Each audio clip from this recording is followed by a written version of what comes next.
हाँ बच्चों, 10th तो हम लोग आज द्विघात समीकरण का फार्मूले का डेरिवेशन करें। ठीक है, बिल्कुल जिस प्रोसेस से हम पूर्ण वर्ग बना के गुणनखंड बताए थे वही प्रोसेस है यहाँ पे अक्षरों में। जैसे थोड़ा सा मान लो कोई समीकरण है 3x² धन 4x धन 8 बराबर 0 ऐसे है ना, तो उसको चाहे गुणनखंड से हल करो चाहे द्विघात समीकरण पूर्ण वर्ग गुणनखंड जैसे भी हल करो, तो ऐसे ऐसे दो गुणनखंड आया था या पहले इसको छोड़ो। जैसे अगर हल करके मान निकाले थे तो x का कितने मान आया? 2 मान आया। ठीक है ना, जो द्विघात समीकरण है तो x का 2 मान मिला था, ये दोनों मनवा आया था। इसी को चाहे इस समीकरण का हल बोलो या इस समीकरण का मूल बोलो या इस समीकरण का शून्य भी बोल सकते। ठीक है, अब देखो जो x का मनवा आया था यही हल या मूल था ना। अच्छा, तो ये तो डिजिट के रूप में था। अब आपका व्यापक समीकरण है कैसे? ax² plus bx plus c बराबर 0, ये द्विघात समीकरण है। जैसे यहाँ पे x² का गुणांक 3 था तो x² का गुणांक a है, तो 3 के स्थान पे a। x का गुणांक 4 था तो x का गुणांक यहाँ b है, मतलब 4 के स्थान पे b हो गया। और ये कांस्टेंट अचर, जिसमें चर ना, इसमें चर क्या है? x, इसमें चर नहीं है। ऐसे इसमें c में चर x है क्या? नहीं, तो c को क्या बोलेंगे? अच्छा, तो यहाँ तो गुणनखंड करके x का 2 मान मिल गया था, तो इसी को इसका मूल बोलेंगे। तो ऐसे ही अब इसका जैसे यहाँ पे x का गुणांक सब डिजिट पे था तो संख्या के रूप में मान आया। अब ऐसे ही यहाँ पे x का क्या गुणांक में a है, b है, c है, तो इसको हल करके x का मान निकालेंगे तो a, b और c के रूप में आएगा। जो x का मनवा आएगा उसी मनवा को बोलेंगे मूल या हल। ठीक है, अच्छा, जैसे 2 हल यहां मिला है ना, यहां तो कोई संख्या मिलेगी हल करने के बाद इसको। अच्छा, यही हलवे को अब यहाँ एक जो हल आएगा उसको क्या बोलते? एक नाम देने का है। एक मूल या हल को बोल देंगे अल्फा, जो दूसरा हल आएगा या मूल आएगा उसको क्या बोल देंगे?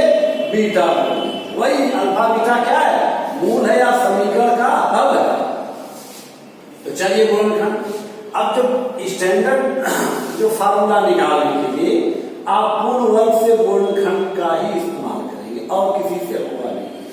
चलो, तो हमने बताया था कि सबसे पहले x² के गुणांक से दोनों पक्षों में भाग करो। ठीक, x² के गुणांक से दोनों पक्षों में भाग करो। पहला तो चलो यहां भाग करें ax² बटे a, तो इसका गुणांक a है ना, तो इसी a से x का गुणांक a से दोनों पक्षों में भाग, तो b/ax धन c/a धन 0। तो x² गुणांक a था, a से दोनों पक्षों में भाग। ये क्या बन गया? ये कट गया x², ये b/ax, ये c/a, ये हो जाएगा। अब इसको पूर्ण वर्ग बनाना है। पूर्ण वर्ग बनाने के लिए वही बताया था ना, 3 आइटम चाहिए। क्या क्या? पहले का वर्ग धन दूसरे का वर्ग, फिर धन या ऋण। धन या ऋण, दुगना गुणे पहला गुणे दूसरा। धन रहेगा तो पहला धन दूसरा का होगा, ऋण रहेगा तो पहला माइनस दूसरा का होगा। तो चलो, तो पहला आइटम का वही पहले का वर्ग, पहला में x है तो x का वर्ग तो है ही, तो इसको हमने बोला x का वर्ग। तो अब समझ लो पहले के स्थान पे क्या हो गया आपका x। अब क्या आगे चाहिए? दूसरे का वर्ग। तो दूसरे का वर्ग ये किसी का वर्ग हो सकता है क्या? नहीं। ये किसी का वर्ग हो सकता है क्या? नहीं। तो जब दूसरा का वर्ग नहीं मिलता है तब ब्रह्मास्त्र वही लगा दो। क्या ब्रह्मास्त्र? ढूंढो दुगना गुण, तो दूसरे का पता लगाएंगे। कैसे पता लगाएंगे? देखो कि पहला किस पद में छुपा है। पहला जिस पद में छुपा है उसको मान लो दुगना गुणे पहला गुणे दूसरा, मान के हल करके दूसरे का मान निकाल। जैसे पहला का मान x है तो इसमें x है कहीं नहीं, इसमें x है, जब पहला है ना, तो हम लोग क्या करेंगे? दुगुना गुणे पहला गुणे दूसरा, इस पूरे पद को बना लेंगे। क्या है ये? b/a x। अब दुगुना गुणे पहला, तो पहला का मान पता है, यहां रख दीजिए। फिर ये दूसरा बराबर b/a x। इसी को हल करके दूसरे का पता लगाया जाएगा।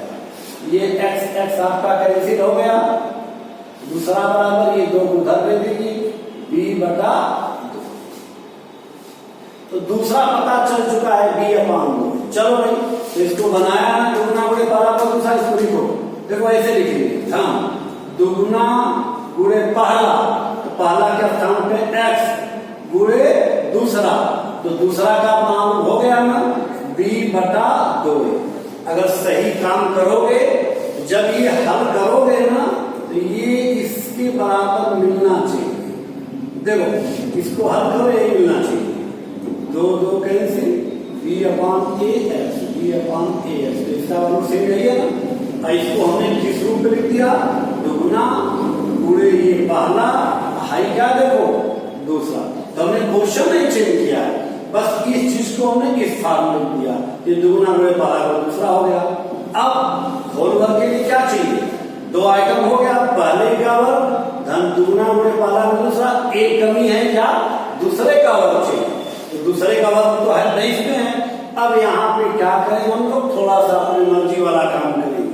गुंडई से जो दुगुना का आया है ना, तो धन दुगुना का होगा।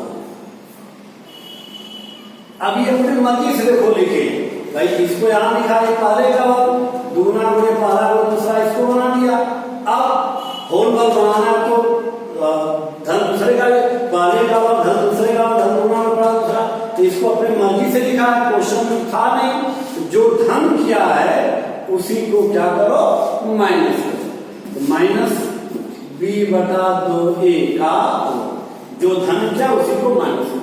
अब देखो इसको यहां लिखा, इसको यहां, ये होल वर्ग बनाने के लिए अपनी मर्जी से जोड़ा, तो फिर अपने तो गैर कानूनी काम है, इसी को फिर हमने माइनस कर दिया।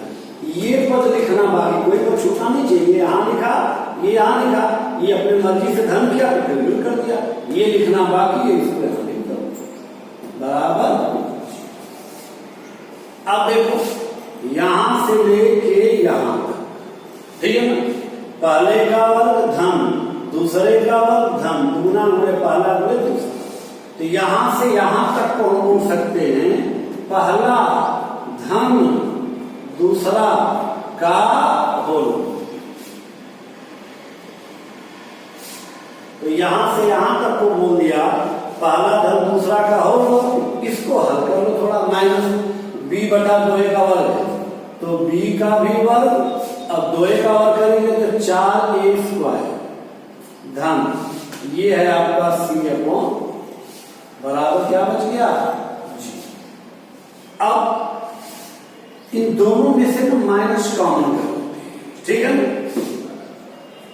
x प्लस b/2 का वर्ग, क्यों भाई? पूर्ववर्ग से गुणनखंड करना है ना, माइनस कॉमन लेकिन तभी पहले का वर्ग माइनस दूसरे का वर्ग का सूत्र लगा सकते हैं। तो माइनस कॉमन कर लो, तो ये माइनस में माइनस से भाग करेंगे प्लस, तो ये हो जाएगा आपका b²/4a², प्लस से माइनस का भाग करेंगे माइनस c/a बराबर, ठीक है? इसको चाहो खासा और हल कर लो, x/2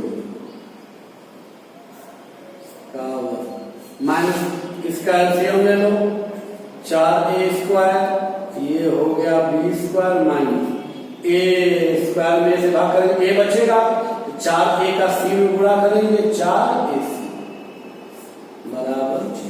अब देखो तो पहले का वर्ग माइनस दूसरे का वर्ग करना है, इसको भी किसी का वर्ग बनाना है, तो इसको इस फॉर्म में लिख दो बेटा। देखो ये तो वर्ग है, ध्यान से देखिएगा आप लोग, इसको लिख दो कड़ी में बी स्क्वायर माइनस 4ac, इसका क्या, ये बड़ा ब्रैकेट लगा दो, इसका क्या है ये वर्ग, इस अंशवा को लिख दो कड़ी में बी स्क्वायर माइनस 4ac का वर्ग बटा, ये तो 4 स्क्वायर है, इसको बोल सकते हैं 2a का वर्ग। ठीक है, अब देखो तो अंश को लिखा कड़ी में बी स्क्वायर माइनस 4ac का वर्ग, वर्ग करेंगे तो कड़ी हट जाएगा, ये मिल जाएगा, ये 2a का वर्ग। ठीक, अब देखो ये कड़ी में इसका वर्ग है, 2a का वर्ग, दोनों को एक साथ बराबर 0 है, x प्लस b बटा 2a का वर्ग माइनस, देखो ध्यान से ये वर्ग वर्ग को इकट्ठे करेंगे, कड़ी में बी स्क्वायर माइनस 4ac ये अंशवा वाला बटा, ये देखो कड़ी यहां नहीं रहेगा, ध्यान रखिएगा 2a, अभी ये इसका वर्ग है, ये इसका वर्ग है, ये पूरे का, देखो ये कड़ी में इसका वर्ग, इसका वर्ग बराबर क्या है आपका 0। अब देखिए पहले यहां ठीक है ना, बस इसको ये संख्या को कड़ी में इसका वर्ग बनाना, ये 4 स्क्वायर था, 2a का वर्ग है, तो ये भी वर्ग है और ये भी वर्ग है, तो कड़ी में ये बटा 2a पूरे का इकट्ठा हमने वर्ग है। अब गुणनखंड का फार्मूला लग जाएगा, पहले का वर्ग माइनस दूसरे का, तो एक कोष्टक में पहला धन दूसरा और दूसरे कोष्टक में पहला माइनस दूसरा, तो चलो एक ब्रैकेट में पहला धन दूसरा x प्लस बी अपॉन 2, पहला धन दूसरा, तो दूसरा के स्थान पे ये पूरा पहला है और ये दूसरा है, तो बी स्क्वायर माइनस 4ac बटा 2, तो एक क्वेश्चन देखो पहला धन दूसरा, ये दूसरे ब्रैकेट में पहला माइनस दूसरा, तो दूसरा के स्थान पे पूरा है B square minus 4ac upon बराबर क्या हो गया।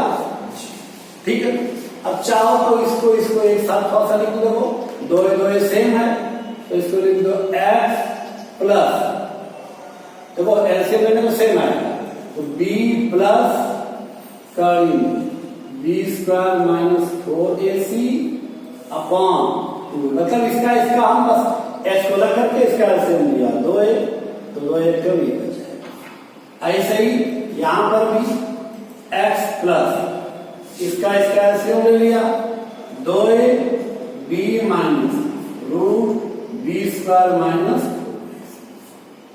बराबर क्या है 0।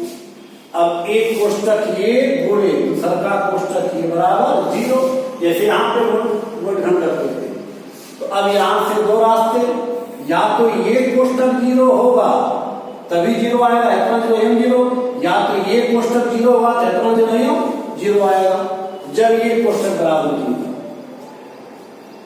x प्लस बी प्लस कड़ी में B square minus 4ac upon 2a बराबर क्या होगा 0, तो x बराबर पक्षांतर कर दीजिए, देखो ये पूरा इकट्ठे यहां रखिए, ये प्लस का ये पूरा इकट्ठे उधर जाएगा, तो यहाँ क्या हो जाएगा माइनस, जब ब्रैकेट तोड़ेंगे तो ये माइनस इसी का ख्याल रखना पड़ेगा, x बराबर minus B plus B square minus 4ac upon क्या है, इसको उधर भेज देंगे तो ये माइनस। ठीक है, तो x का एक हल ये मिल गया, जब ये बराबर 0 होगा, जैसे इसको निकालते थे हम लोग, मान लो ये प्रोसेस है, जब x plus B minus root B square minus 4ac upon 2a, जब ये बराबर 0, तो x बराबर, अब इस पूरे को उधर ले जाएंगे, ये जो धन था ये भी उधर जाए, कुछ गड़बड़ की है यहाँ पर, देखो पहला धन दूसरा, अरे पहला माइनस दूसरा था ना भाई। देखो ये पहला था ये दूसरा था, ये पहला धन दूसरा और ये पहला नहीं, ठीक है ठीक है, पहला माइनस दूसरा, सही ठीक।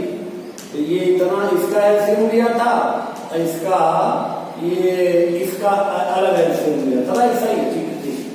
चल हाँ, तो इसको पसंद करो, ये पूरा हमने इकट्ठा ले आ रहा है जैसे आप बता, ये भी प्लस का क्या हो जाएगा माइनस, फिर B minus root B square minus 4ac upon 2, ठीक है। अच्छा तो अब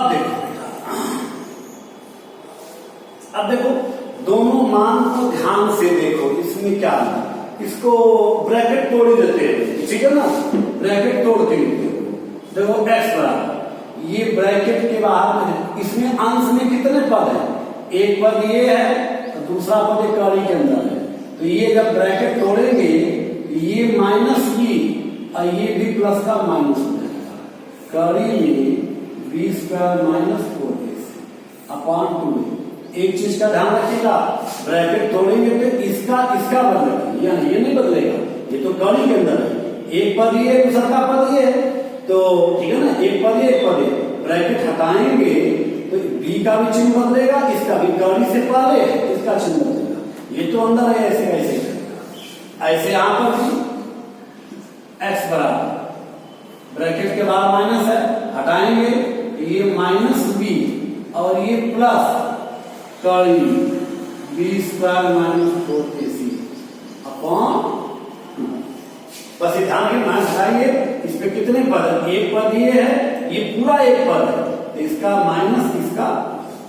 अब जो दोनों x का हल आया है, ये देखो समीकरण का हल आया है, दोनों को ध्यान से देखो, दोनों में क्या अंतर है। पहली चीज जो दोनों x आया है ये क्या है, हल है, या इसी को क्या बोल सकते हो, मूल बोल सकते हो। ये भी x का जो मान आया है इस समीकरण का क्या है, हल है, या इसको क्या बोलेंगे, मूल बोलेंगे। देखो दोनों में क्या अंतर है, देखो माइनस बी यहां भी माइनस बी यहां माइनस है, इसमें यहां प्लस है, बाकी कड़ी के अंदर सेम है, यहां भी सेम है। तो दोनों हल में अंतर क्या है, एक हल में देखो दो हल है, एक हल में यहां माइनस है और दूसरे के हल में यहां क्या है प्लस, ठीक है। जो दोनों हल मिला है या दोनों मूल मिला है, बस यहां एक में यहां माइनस है, एक में यहां प्लस है, तो दोनों को एक साथ लिखने का एक तरीका यहां होता है, क्या, x बराबर माइनस बी तो दोनों में होता है माइनस बी। अब एक में धन होगा, धन लेके करेंगे एक हल, ऋण लेके करेंगे दूसरा, एक धन है एक तो ऋण है, तो धन ऋण कड़ी में B square minus 4ac upon 2। देखो ये दोनों को संयुक्त रूप से लिया गया है, एक हल मिलेगा धन लेंगे, एक हल मिलेगा तो माइनस, ठीक है। अच्छा अब ये जो दोनों हल मिला है ना, अब एक दोनों हल को नाम दिया गया है, जैसे दोनों मूल मिला है ना, तो इसको बोल दो भाई ये मूल क्या है, समझ लो अल्फा है, और ये मूल क्या है बीटा, मूल मतलब हल, तो इस मूल को मान लो अल्फा है और ये मूल को मान लो बीटा है, ठीक है। तो मूल मतलब हल है, ध्यान रखिएगा। तो संयुक्त रूप से आपका ये हो गया, ये आपका फार्मूला है, इसको अल्फा एक्स या अल्फा या बीटा जो भी मान करना हो, ये एक इसके लिए माइनस है, इसके लिए प्लस है। इसको हल करें कैसे, एक बार धन लेके करेंगे एक हल मिलेगा, एक बार ऋण लेके करेंगे दूसरा हल मिलेगा। यही सिद्धाचार्य का फॉर्मूला का होता है। तो कोई भी द्विघात समीकरण है, बिना गुणनखंड के अगर यही सूत्र लगाएंगे तो हल हो जाएगा, ठीक है ना। अच्छा अब देखो मूल का, अब ये जो मूल निकला है ना, इसका हम लोग डिटेल अगले क्लास में करेंगे, ठीक है ना, नेक्स्ट लेक्चर में। अब इसको कैसे अप्लाई करते हैं, थोड़ा सा जगह बचा है, उसी को सीख। जैसे देखो ये कहां पर करेंगे? अगर किसी चीज का गुणनखंड नहीं हो रहा तब ये डायरेक्ट सॉल्व करेंगे। जैसे यही क्वेश्चन है आपका 3x² धन 4x धन 8 बराबर 0। अब पता नहीं इसका गुणनखंड होगा कि नहीं होगा, आपको डायरेक्ट करना है, ठीक है ना? यही फार्मूला लगा दीजिए। ये फार्मूला किसके लिए? जब क्वेश्चन आपका क्या है, ax² धन bx धन c बराबर 0, तो x का मान ये लो, मैं आपसे लिख दे रहा हूं, ax² धन bx धन c बराबर 0। यही समीकरण है ना? तो इसमें हल क्या मिला है? ये सूत्र है। तो तुलना करेंगे, इसी से इसका तुलना करो, तो a बराबर 3, b बराबर 4 और c बराबर धन 8। अब जब ये समीकरण हो है तो इसका हल क्या होता है? x बराबर दो हल मिलेगा, लिखा समीकरण है -b plus minus √b² minus 4ac upon 2 जो आया, ठीक है ना? तो मान निकालो। चलो इस समीकरण का माइनस ये सूत्र वाला है b, तो b का मान क्या है यहाँ पे 4 plus b minus b², b का मान 4 है ना, 4 का वर्ग माइनस 4 इंटू a, तो a का मान क्या है? क्या स्थान पे क्या है? 3 इंटू c का मान क्या है? 8 अपॉन 2 इंटू a का मान 3, या x equal to -4 plus minus, इसको हल कर लो। 16 4 के 12 बटे 96 बटा 3 दूना 6, ठीक? तो ये x बराबर -4 प्लस माइनस 16 माइनस 96, माइनस बड़ा है, ये 90 में से 10 गया 80 बटा 6। अभी इसका एक विशेष रोल होता है, ये मूलों के लक्षण में हम लोग चर्चा अगले क्लास में करेंगे। तो देखो यहां से दो हल क्या क्या मिला है? एक हल मिला है -4 प्लस माइनस है प्लस कड़ी में -80 बटे 6, और एक हल मिल रहा है -4, एक बार धन लिया एक बार ऋण लिया, कड़ी में -80 बटे 6। तो अब दो हल मिला है ना, किसी को बोल सकते एक अल्फा है और एक क्या है? बीटा, वही दोनों हल, ठीक है ना? तो इसको डेरिवेशन अब सूत्र के द्वारा भी सब सवाल, अच्छा जिस क्वेश्चन का गुणनखंड हो या ना हो, ये फार्मूला लगाओगे तो डायरेक्ट आपको इसका फार्मूला लगाओगे, इसका मान मिल जाएगा, ठीक है ना? अब हम लोग नेक्स्ट क्लास से पढ़ेंगे मूलों के लक्षण, मतलब मूल कब कैसा हो, जैसे यहाँ पे आया था ना ये, ठीक है ना? मूलों के लक्षण पढ़ेंगे और इन मूलों का संबंध पढ़ेंगे कि मूलों में संबंध, मूलों का योगफल, जैसे मूलों का योगफल निकालना है तो यही दोनों मूल है ना, दोनों को जोड़ देंगे, योगफल का सूत्र मिल जाएगा। क्या? मूलों का योगफल अल्फा धन बीटा बराबर क्या होता है? -b/a। तो इसी को जोड़ेंगे तो मूलों का योगफल निकल जाएगा -b/a। फिर मूलों का गुणनफल, यही दो मूल है ना, ये और ये दोनों गुणा करेंगे तो आएगा c/a। तो आप चाहो तो खुद भी निकाल सकते हो, जैसे मूलों का योगफल अल्फा धन बीटा बराबर, एक मूल ये आया है दूसरा ये आया है, दोनों को जोड़ोगे ना तो अल्फा धन बीटा बराबर आए, दोनों को जोड़ने में क्या मिलेगा? -b/a मिलेगा, ठीक है ना? और फिर मूलों का गुणनफल अल्फा बीटा बराबर, इसका इसमें गुणा कर दो तो क्या आएगा? c/a। इसका डेरिवेशन हम लोग नेक्स्ट क्लास में किया जाए, करना चाहोगे तो कर भी सकते हो। और स्पेशली मूलों के लक्षण, मूल कब समान होगा, कब असमान होगा, कब परिमेय होगा, कब अपरिमेय, इसका डिटेल किसी फार्मूले से हम लोग नेक्स्ट क्लास में किया जाएगा। तो सब सवाल लगाते रहिए, जो फंसता है व्हाट्सएप नंबर नीचे दिखा है, वही हमारा मोबाइल नंबर, उस पर क्वेश्चन भेजेंगे तब क्वेश्चन हम बताएंगे। अभी इसमें एक क्लास बाकी है पढ़ाने में, मूलों के लक्षण बता देंगे तब आपको सवाल बताएंगे।